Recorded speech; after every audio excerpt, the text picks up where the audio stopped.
Steady Eddie. Edward is one of the oldest engines on the island of Sodor. Edward may not always be the fastest engine, but he certainly is the steadiest. And for the Fat Controller, a steady engine is a really useful engine. One morning, Edward puffed into the docks. Good morning. Then the Fat Controller arrived. The brand new brass water wheel has just arrived from the mainland. It is magnificent. It'll be displayed by the waterworks at Great Waterton. Emily, Gordon and Edward were very excited. They couldn't wait to see the magnificent water wheel.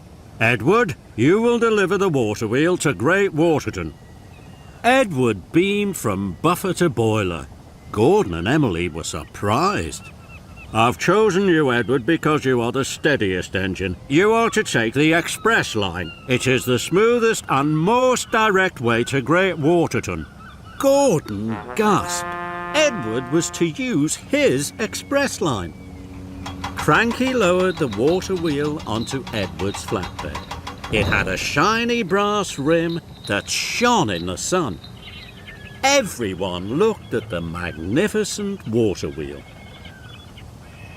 Edward the Steady is at the ready. And very slowly, Edward pushed his special out of the docks. Edward puffed up to the junction for the express line. Thomas was waiting. Bust my buffers, Edward. That's a very special. Edward was very happy. He looked ahead. If he took the express line, he couldn't stop for people to admire his magnificent water wheel. But if he took the other track, he could stop at stations and bridges and sidings. A lot of people would see his special. The signal changed. Edward didn't take the express line.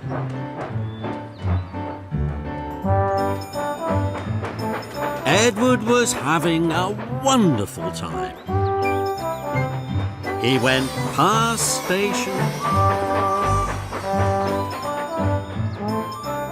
under bridges, and past farms. Everyone cheered and waved. Edward the Steady was now Edward the Magnificent. Edward arrived at the junction. The track ahead is in need of repair.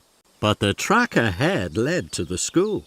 Edward wanted the school children to see him, so he chuffed on towards the broken track.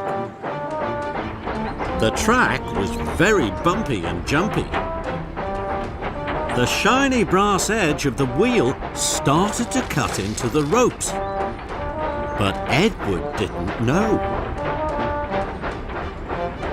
At the school, children cheered and waved. Edward wasn't looking at the red signal. Flatten my fender! Edward applied his brakes, but too late. The shiny brass edge of the water wheel cut even deeper through the ropes. Edward knew now that his long journey had made him late. Then he had an idea. I will chuff up Gordon's Hill, Edward thought. It's the fastest way to Great Waterton. And, he huffed to himself, the other engines on the hill will all see my special. Edward chuffed and huffed up Gordon's Hill. Oliver and Arthur passed him coming down. They both thought his special was magnificent. But the water wheel was very heavy. Edward huffed and puffed up the hill.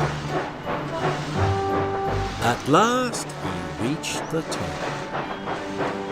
But the edges of the water wheel were cutting deeper and deeper into the ropes. Then there was trouble. With a final jolt, the ropes broke. The magnificent water wheel rolled off Edward's flatbed. The fizzling fireboxes!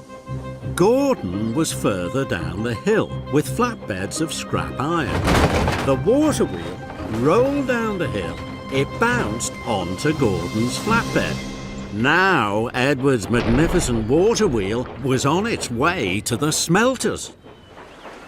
Edward had to get to the smelter's yard before Gordon. Edward puffed and Edward panted along every shortcut he knew. No one saw Edward pass, and no one stopped to wave. That no longer mattered to Edward. He had to save his magnificent water wheel from the smelters.